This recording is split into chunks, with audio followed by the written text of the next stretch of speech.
الحمد لله كفى وسلام على عباده الذين اصطفى أما بعد فأعوذ بالله من الشيطان الرجيم بسم الله الرحمن الرحيم وقالوا ربنا إنا أطعنا سادتنا وكبراءنا فأضلونا السبيل ربنا آتهم ضعفين من العذاب والعنهم لعنا كبيرا صدق الله العظيم وقال النبي صلى الله عليه وسلم يقال لصاحب القرآن اقرأ وارتقي ورتل كما كنت ترتل في الدنيا فإن منزلتك عند آخر آيات تقرأها أو كما قال النبي عليه الصلاة والسلام إن الله একজন খ্রিস্টান যিনি সারা বিশ্বের একজন সেরা বিজ্ঞানী। আরেকটা উপমা দিব আমাদের মুসলিম যিনি সারা দুনিয়ার সকল মানুষের সকল মুক্তিদের মাথার তাপ। আমি দুইটা উপমা দিয়ে আমার কথা শেষ করব। আমরা জানি যে রাস্তার পাশে আমি একটা জমি ক্রয় করলাম। এই জমিটা আমি ক্রয় করার পরে জমিনে যদি কোনোদিন না যাই, জমিনটাকে পরিচর্যা না করি, জমিনে ফসল উৎপন্ন না করি, এই জমিনে একসময় আগাছা উৎপন্ন হবে। হবে কি হবে না? হবে। উৎপন্ন হওয়ার পর দীর্ঘদিন পর জমির মালিক যদি ওই জমিনে যায় আর সেখানে যদি কোনো সাপ বিচ্ছু বাসা বাঁধে, ওই সাপ বিচ্ছু কি কখনো মনে করবে যে আমার জমিনের মালিক আমার কাছে আসছে, আমি তাকে সালাম করি? এরকম মনে করবে? আদৌ মনে করার কোনো সম্ভাবনা নেই। বরং ওই সাপ বা বিচ্ছু তার আত্মরক্ষার জন্য তার ওই আবাস স্থলে যদি কেউ আসে তাকে সবল দিয়ে ধ্বংসন করার চেষ্টা করবে। এটাই স্বাভাবিক এবং এটাই নিয়ম। ঠিক তদ্রূপ আমার আপনার সন্তান, আমার যে স্থায়ী জমিটা, ওই জমির চেয়েও স্থায়ী সম্পদ হলো এবং আমার প্রিয় সম্পদ হলো আমার সন্তান।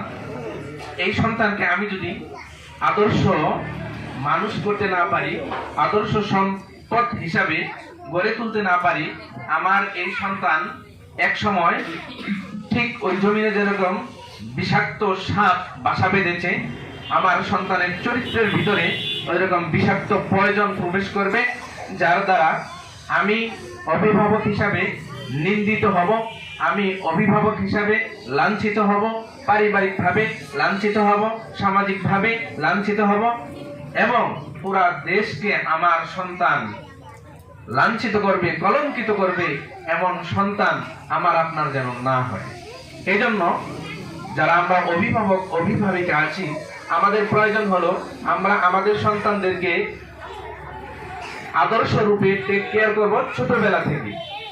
কারণ বাচ্চাদের 6 বছর থেকে নিয়ে এর বোধ শক্তি বাড়তে থাকে। 6 বছর থেকে বোধ শক্তি পুরাটা বাড়া শুরু হয়। এর আগে যে বোধ শক্তি হয়, এই বোধ শক্তিটা তেমন কাজে লাগে না।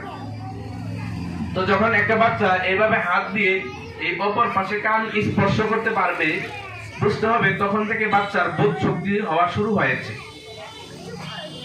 তো এই বাচ্চাদেরকে আমরা যদি আদর্শভাবে গড়ে তুলি, এই বাচ্চা 15 বছর হওয়ার আগেই আমাদেরকে ভালো কিছু উপহার দেবে এবং দেশের হয়ে ভালো কিছু উপহার দেবে। আমরা দেখি এই যে বিশ্বজয়ী হাফেজে কোরআনরা বের হয়ে আসতেছেন একের পর এক, এরা তো কোনো না কোনো মায়ের সন্তান। এরা আজকে বাংলাদেশের মুখকে সারা বিশ্বে উজ্জ্বল করেছে এবং সারা দুনিয়াকে এরা দেখিয়ে দিয়েছে যে বাংলাদেশের শিশু সন্তানেরা এতটা মেধাবী, এতটা স্মার্ট, এতটা পারদর্শী যে পুরো বিশ্ব মঞ্চে দাঁড়িয়ে এরা নিজেদেরকে প্রেজেন্ট করতেছে এবং সেখান থেকে পুরো বিশ্ব জয় করে তারা বাংলাদেশের পতাকাকে উড্ডীন করে বাংলাদেশের সসম্মানে তারা আগমন করতেছে। তো আমরা তো চাই আমাদের সন্তানগুলো এভাবে গড়ে উঠুক, আমাদের সন্তান আগামী দিনে সুন্দরভাবে গড়ে উঠে দেশকে আলোকিত করুক। এটাকে আমরা চাই না? এটা যদি আমরা চাই তাহলে আমাদের সন্তানদেরকে এখন থেকে ফুল টেক কেয়ার নিতে হবে। আজকে আমরা এই যে রেজাল্ট শুনলাম, রেজাল্টে হয়তো সব বাচ্চারা গোল্ডেন এ প্লাস পায়নি। আসলে গোল্ডেন এ প্লাস তো সবাই পাবেও না, এটা কোনোদিন সম্ভব না। আমরা জানি টমাস আলভা এডিসন একজন বড় বিজ্ঞানী। আজকে যে বিদ্যুতের ভাল্ব চলতেছে, এই বিদ্যুতের ভাল্বটা যিনি আবিষ্কার করেছেন তার নাম ছিল টমাস আলভা এডিসন। এই টমাস আলভা এডিসন কিন্তু ক্লাসের ভিতরে কোনো ভালো ছাত্র ছিল না, একেবারে নরমাল থেকে নরমাল ছাত্র ছিল, যাকে আমাদের বাংলাদেশে পরিভাষায় আমরা গাধা ছাত্র বলি। কি ছাত্র বলি? গাধা। গাধা ছাত্র। যে কম পারে তারে আমরা কি বলি? গাধা ছাত্র, তাই বলি না? তার মানে কি ও ক্লাসে দুর্বল। তো ক্লাসে দুর্বল থাকার কারণে টমাস আলভা এডিসন যে প্রতিষ্ঠানে লেখাপড়া করত তার প্রতিষ্ঠানের উস্তাদেরা চিঠি লিখলো যে মোহতারাম টমাস আলভা এডিসনের মা, আপনার সন্তান আমাদের প্রতিষ্ঠানে লেখাপড়া করে, কিন্তু দুঃখজনক হলেও সত্য আপনার সন্তানকে আমরা কোনোভাবেই অন্যান্য আর বাকি 10টা বাচ্চার মতো দাঁড় করাতে পারতেছি না এবং তার মেধাকে আমরা বিকশিত করতে পারতেছি না। আপনার সন্তানের কারণে বারবার আমাদের প্রতিষ্ঠান হোঁচট খেয়ে যাচ্ছে, আপনার সন্তানের কারণে বারবার আমার প্রতিষ্ঠান নিম্নগামী হয়ে যাচ্ছে। তো আপনার সন্তানকে এখন থেকে আপনি অন্য প্রতিষ্ঠানে ভর্তি করাবেন অথবা আপনি নিজেই টেক কেয়ার করবেন, কিন্তু এখন থেকে আর আপনার সন্তানকে আমাদের প্রতিষ্ঠানে পাঠাবেন না। তো এরকম একটা চিঠি লিখে টমাস আলভা এডিসনের পকেটে ওস্তাদ যে দিয়ে দিয়েছেন যে এটা গিয়ে তোমার আম্মুকে দিবি। টমাস আলভা এডিসন বাসায় ফিরে গেছে, যাওয়ার পরে চিঠিটা বের করে দিয়েছে। মা চিঠিটা বের করেছে, বের করে দেখে যে সেখানে এই মর্মান্তিক কথাগুলো লেখা যে আপনার সন্তান অতিশয় দুর্বল, আপনার সন্তানের লেখাপড়ায় প্রতিষ্ঠান উন্নত হবে না, এই জন্য এখন থেকে আপনার সন্তানকে আমরা বর্জন করলাম, আপনার সন্তানকে আপনি নিজেই টেক কেয়ার করবেন। টমাস আলভা এডিসনের মা যখন এই চিঠি পড়তেছে তখন টমাস আলভা এডিসনের মা কান্না বিজড়িত হয়ে গেছেন এবং সে কল্পনা করতেছেন, চিন্তা করতেছেন আমার সন্তানকে আমি কোথায় নিব, আমার সন্তান তো আর ওই প্রতিষ্ঠানে ভর্তি করানো যাবে না, নেওয়া যাবে না, তাহলে আমার সন্তান অন্যান্য বাচ্চাদের ভিতরে সবচেয়ে দুর্বল, এখন আমার বাচ্চাটা নিয়ে আমি কি করব। টমাস আলভা এডিসন মাকে জিজ্ঞাসা করলেন, মা তুমি কাঁদছো কেন? চিঠি পড়ে তুমি তো কাঁদার কথা না, কাঁদছো কেন? মা বলতেছে, বাবা তুমি এত ভালো ছাত্র যে তোমাকে পড়ানোর মতো টিচার ওই স্কুলে আর নাই। চিন্তা করছেন মা কি বলেছে? সন্তানকে উৎসাহ দেওয়ার জন্য তাকে পুরাটা পজিটিভ করে ফেলছে, নেগেটিভ থেকে পুরাটা কি করে ফেলছে? পজিটিভ করে ফেলছে এবং বলতেছে, বাবা তুমি অনেক ভালো ছাত্র, তুমি এত ভালো ছাত্র যে তোমাকে পড়ানোর মতো টিচার ওই প্রতিষ্ঠানে নেই। এখন থেকে আমি সিদ্ধান্ত নিচ্ছি যে আমি তোমাকে বাসায় পড়াবো। এই কথা বলে বাচ্চাকে সান্ত্বনা দিয়েছে এবং ওই স্কুলে বন্ধ করে দিয়েছে। দীর্ঘ 18টা বছর মা টমাস আলভা এডিসনের মা তাকে নিজে পড়িয়ে পড়িয়ে পড়িয়ে পড়িয়ে এক সময় বিজ্ঞানী বানাইছেন। বিজ্ঞানী কিন্তু একদিনে হয় নাই, এই একটা ভাল্ব বানাইতে শতবার তিনি ফেল হয়েছেন। ফেল হওয়ার পরে যখন সাকসেসফুল হয়েছেন, সাকসেসফুল হওয়ার পর টমাস আলভা এডিসনের মেধাটা এমন ভাবে খুলে গেল যে সে যেটা আবিষ্কার করার চিন্তা করে সেটাই সে দ্রুত আবিষ্কার করে ফেলে, যেটা পৃথিবীর কোনো বিজ্ঞানী এ পর্যন্ত হাত দেয়নি। এর মধ্যেই বিজ্ঞানী টমাস আলভা এডিসনের মা মারা গেছেন, দুনিয়া থেকে চলে গেছেন, কিন্তু রাষ্ট্রীয়ভাবে টমাস আলভা এডিসনকে একের পর এক সম্মাননা দেওয়া শুরু হয়ে গেছে। তো যখন সম্মাননা দেওয়া শুরু হয়ে গেছে, রাষ্ট্রীয় সেরা পুরস্কার তিনি নিয়ে আসছেন, নিয়ে এসে এখন কাকে দেখাবেন? যে মা তাকে এত কষ্ট করে এত দূর নিয়ে আসছেন, সেই মাই তো এখন ঘরে নেই। তো মায়ের যে একটা ট্রাঙ্ক ছিল, একটা সুটকেস ছিল, সেই সুটকেসটা তিনি খুলেছেন যে আমার মায়ের ব্যবহৃত এই সুটকেসটার ভিতরে আমি আমার আজকের এই সম্মাননা স্মারক এখানে সংরক্ষণ করব। দীর্ঘদিন পর ওই সুটকেসটা খুলেছেন, খোলার পরে দেখে যে ওই 18 বছর আগে যেই স্কুল থেকে স্কুল টিচার যেই চিঠিটা দিয়েছিল খামে ভরে, সেই চিঠির খামটা এখনো সেই সুটকেসের সংরক্ষিত আছে। টমাস আলভা এডিসন সেই খামটা বের করেছেন, বের করে দেখে যে সেখানে লেখা আছে, টমাস আলভা এডিসনের মোহতারাম মা, আপনার সন্তান অতিশয় দুর্বল হওয়ার কারণে আমার প্রতিষ্ঠান আপনার সন্তানকে আর নিতে আগ্রহী নয়, আপনি আপনার সন্তানকে এখন থেকে টেক কেয়ার করবেন, আমাদের প্রতিষ্ঠানে আর ভর্তি করাবেন না, আপনার সন্তান মেধার দিক থেকে অতিশয় দুর্বল। এই চিঠি পড়ার পরে টমাস আলভা এডিসন ফুপিয়ে ফুপিয়ে কান্না শুরু করছেন এবং বলতেছেন, আমার মা সেদিন এত সুন্দর করে মিথ্যা কথা বলেছিল যে আমি নাকি সবচেয়ে ভালো ছাত্র, অথচ আমি সবচেয়ে দুর্বল হওয়ার কারণে ওই প্রতিষ্ঠান থেকে আমাকে বাদ দিয়েছিল। সেই মা আমাকে এত আদর যত্ন ভালোবাসা সোহাগ দিয়ে মা আমাকে এতটা বড় বিজ্ঞানী বানিয়েছে, রাষ্ট্র আমাকে সম্মাননা দিয়েছে, কিন্তু সেই সম্মাননা আজকে আমার মাকে আমি দেখাতে পারলাম না, আমার মা দুনিয়া থেকে চলে গেছে। এই কথা বলে টমাস আলভা এডিসন তখন কান্না শুরু করছে। এরপর টমাস আলভা এডিসনের এই বইটা যদি কখনো আপনার পান, আপনারা কিনে পড়বেন। টমাস আলভা এডিসনের জীবনী পড়লে পরে আপনার সন্তানকে আপনি কিভাবে গড়ে তুলবেন, আপনি অনেক কিছু রসদ সেখান থেকে পাবেন। সেখানে সে তার মায়ের কথা গভীরভাবে উল্লেখ করেছে যে আমার মা যদি আমাকে লালন পালন সঠিকভাবে না করতো, আমাকে যদি টেক কেয়ার না করতো, আমি আজকে এত বড় বিজ্ঞানী হতে পারতাম না। এটা ছিল মায়ের অবদান। এই জন্য আমরা যারা মা আছি, বাচ্চাদেরকে কখনোই অনুৎসাহিত করব না, উৎসাহিত করব। এবং এই যে একটু কথা ঘুরিয়ে বলছেন, এটাকে মিথ্যা বলা হয় না, এটাকে তার ভবিষ্যৎ গড়ার জন্য এটাকে হোয়াইট কি যেন বলে, মানে সাদা, হোয়াইট ওয়াশ, মানে সাদা কথা বলে তার বাচ্চাকে একটা পরিচ্ছন্ন দিকে ধাবিত করা। এই জন্য আমরা বাচ্চাদেরকে কখনোই নেগেটিভ দিকে না নিয়ে ওকে আমরা উৎসাহ দেব, তুমি সেরা, তুমি সবচেয়ে সেরা হবে, তুমি পারবে, তোমার দ্বারাই সম্ভব। এই কথাগুলো বাচ্চাদেরকে আমরা দিব, বাচ্চাদেরকে কখনোই নেগেটিভ মন্তব্যের দিকে নিব না। আরেকটা ছোট্ট ঘটনা বলে আমি কথা শেষ করব। এই যে ভালো করে শুনবেন, খুব ভালো করে শুনবেন। আপনাদেরকে ওস্তাদ জিরা পড়ায়, তাই না? ওস্তাদদেরকে আপনারা কি সালাম দেন? কি বলে সালাম দেন? মাশাআল্লাহ। ওস্তাদজিদেরকে সালাম দিবেন। শুধু ওস্তাদজিদেরকে সালাম দিবেন না, রাস্তা দিয়ে যাওয়ার সময় যতগুলো মানুষ দেখবেন প্রত্যেক মানুষকে সালাম দিবেন। যদি সালাম দেন কি হবে জানেন? ওই মানুষগুলো আপনার ছোট্ট কচি মুখে সালাম পাওয়ার পরে বলবে এই বাচ্চাটা কোথায় পড়ে? আরফান আলীতে পড়ে। কার বাচ্চা? অমুকের বাচ্চা। এত সুন্দর করে সালাম দিতে পারে, তাহলে তো অনেক ভালো বাচ্চাটি, ওই প্রতিষ্ঠানে অনেক ভালো লেখাপড়া করা হয় এবং ওই বাবা মাও তো অনেক ভালো। তা না হলে এত ছোট বাচ্চা কেমন করে এত সুন্দর করে সালাম দেয়? তাহলে আমরা রাস্তা দিয়ে চলার সময় সালাম দিব কি দিব না? দিব। এখন যে গল্পটা আমি আপনাদেরকে বলবো, সেই গল্পটা হলো ইমাম আবু হানিফার গল্প। কার গল্প? ইমাম আবু হানিফার গল্প। তার ছোটবেলার নাম কি ছিল জানেন? নোমান। কি নাম ছিল? আপনাদের মধ্যে কারো নাম নোমান আছে? নাই? হ্যাঁ, নোমান একজন মানুষের নাম। আপনাদের মতো ছোট বাচ্চা সকালবেলা প্রতিদিন মাদ্রাসায় লেখাপড়া করতে আসে। কনকনে শীত, এখন শীত না, অনেক শীত। তো শীতের সময় ওর আম্মু, নোমানের আম্মু তাকে সকালবেলা মাদ্রাসায় আসতে দেয় না। কিন্তু নোমান খুব ভালো ছাত্র। আগের গল্প বলছি, সে ছিল খুব কি ছাত্র? গাধা ছাত্র। এখন যেটা বলবো, এটা কি ছিল? খুব ভালো ছাত্র ছিল। কিন্তু ভালো ছাত্ররা যদি ক্লাসে পড়ে আসে, ওস্তাদজির মন কি ভালো থাকে? না, কারণ ওস্তাদজি যে ভালো ছাত্র তাকে বেশি মহব্বত করে। নোমান প্রতিদিন আসে অনেক দেরিতে। নোমানকে জিজ্ঞাসা করলো, ওস্তাদজি তুমি প্রতিদিন পড়ে আসো কেন?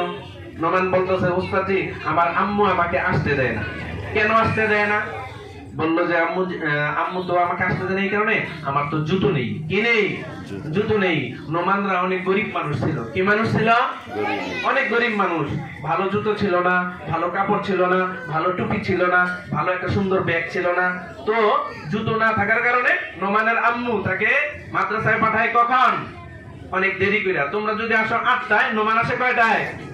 9টায়। তাহলে 1 ঘন্টা পরে আসে। নোমান বলতেছে আম্মু আমাকে আসতে দেয় না। কেন আসতে দেয় না? আমার জুতো নাই। কি নাই? জুতো নাই। কয় জুতো নাই, যদি আমি আসি তাহলে তো আমার ঠান্ডা লেগে যাবে, আমার জ্বর হবে, আমার অসুখ হবে, এই জন্য আম্মু আমাকে আসতে দেয় না। বেলা যখন উঠে, শীত যখন কমে যায়, তখন আম্মু আমাকে মাদ্রাসায় পাঠিয়ে দেয়। নোমানের ওস্তাদজি বললেন, নোমান আজকে বাসায় যাওয়ার আগে আমার সাথে তুমি কামরায় দেখা করবে, তোমার সাথে আমার বিশেষ কথা আছে। তো সবাইকে ছুটি দিয়ে দিতে নোমান ওস্তাদজির রুমে গেছে, বড় ওস্তাদজির রুমে গেছে। রুমে যাওয়ার পরে বলতেছে, আসসালামু আলাইকুম ওস্তাদজি, আপনি আসতে বলেছিলেন, আমি আপনার কাছে আসছি। নোমানের ওস্তাদজি বলতেছেন, ওই যে এক কোণায় দেখো একজোড়া কাপড়ের জুতো আছে। কিসের জুতো? কাপড়ের জুতো। এই জুতো জোড়ো তুমি নিয়ে যাও, আগামীকাল থেকে এই জুতো পায়ে দিয়ে তুমি সকাল সকাল মাদ্রাসায় চলে আসবে। নোমান ওস্তাদজির কথা মতো ওস্তাদজির জুতো নিয়ে কোথায় গেছে? বাড়িতে গেছে। বাড়িতে গিয়ে বলতেছে, আম্মু আমার ওস্তাদজি বলেছে এই জুতা ওস্তাদজি দিয়েছেন, ওস্তাদজির এই জুতো পরে আমি যেন মাদ্রাসায় সকাল সকাল যাই। আমি মাদ্রাসায় সবার পরে যাই, ওস্তাদজি রাগ করে, এই জন্য ওস্তাদজির জুতা দিয়েছে, এই জুতো পরে এখন থেকে আমাকে সবার আগে মাদ্রাসায় যেতে হবে।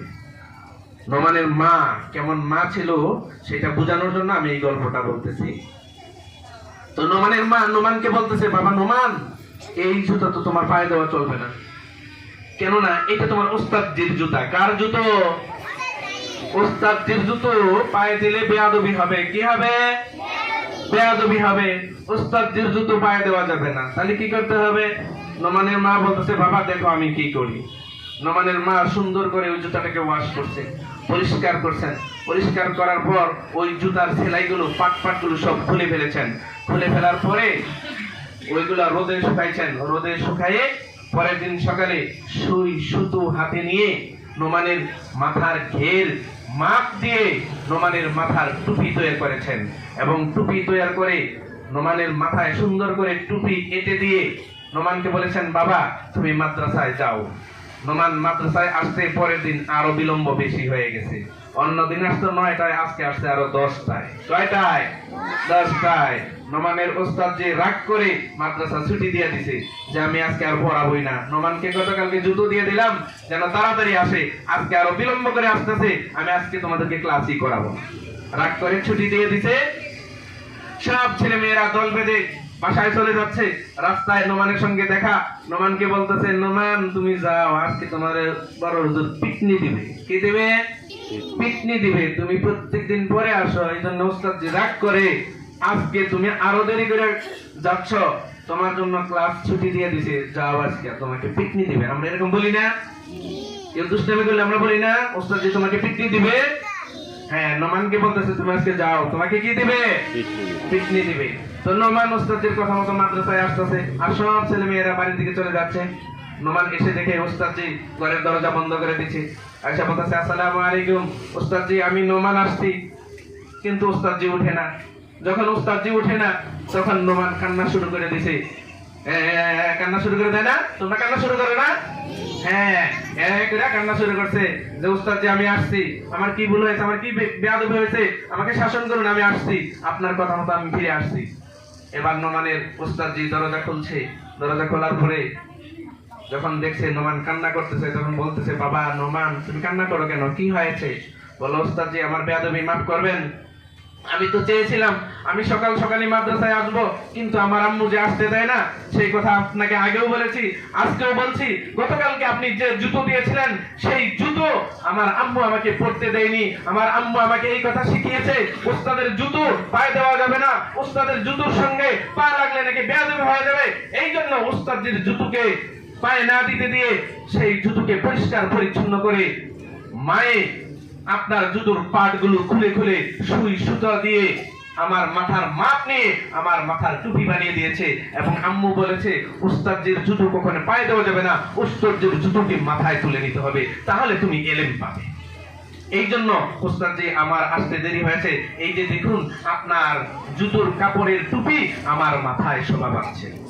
এই কথা যখন বলছে, নোমানের ওস্তাদ নোমানকে বুকের ভিতরে জড়ায় ধইরা কান্না করতেছে, বলতেছে, বাবা নোমান তোমার মতো ভালো ছাত্র আমার জীবনে আমি দ্বিতীয় আরেকটি পাইনি। তোমার মায়ের মতো এত আদর্শ ভালো মা আমি জীবনে আমি পাইনি। তোমার মা আমার পায়ের জুতোকে তোমার মাথার তাজ বানিয়ে দিয়েছে। আমি দোয়া করি আল্লাহ তাআলা যেন সারা দুনিয়ার মানুষের মাথার তাজ তোমাকে বানায় দেয়। বলি সুবহানাল্লাহ। সুবহানাল্লাহ। আল্লাহ তাআলা নোমানের সেই উস্তাদের দোয়া এমন ভাবে কবুল করেছিলেন যে নোমান আজকে ইমাম আবু হানিফা, অর্থাৎ ওনার একটা মেয়ে ছিল, ওনার মেয়ের নাম ছিল হানিফা। তো হানিফার বাবা অর্থাৎ নোমান বিন সাবিত, ওনার নাম ছিল নোমান, ওনার আব্বুর নাম ছিল সাবিত, আর ওনার মেয়ের নাম ছিল হানিফা। তো সবকিছু মিলিয়া ইমাম আবু হানিফা নাম হয়েছে। যেই ইমাম আবু হানিফার কিতাব পড়া ছাড়া পৃথিবীতে কেউ মুক্তি ধারণ করতে পারে না, এমন একজন বড় মাপের তিনি মানুষ হয়েছিলেন শুধু উস্তাদকে সম্মান করার কারণে। কাকে সম্মান করার কারণে? হ্যাঁ, আমরা কি উস্তাদজিকে সম্মান করব না করব না? করব। উস্তাদজির জুতো পাড়া দিব না, উস্তাদজির জুতো সোজা করে দিব, পারবো না? সুন্দর করে সোজা করে দেব। সবাইকে বলবো উস্তাদজির চেয়ারে বসবো না, উস্তাদজির বেত হাতে নিব না, উস্তাদজির সঙ্গে খারাপ আচরণ করব না, উস্তাদজির কথা শুনবো, উস্তাদজির কথা মানবো, উস্তাদজি যেভাবে আমাদেরকে লিখতে বলে সেভাবে লিখবো, যেভাবে শিখতে বলে সেভাবে শিখবো। তবেই আমি একজন আদর্শ মানুষ হতে পারবো। পারবো না ইনশাআল্লাহ?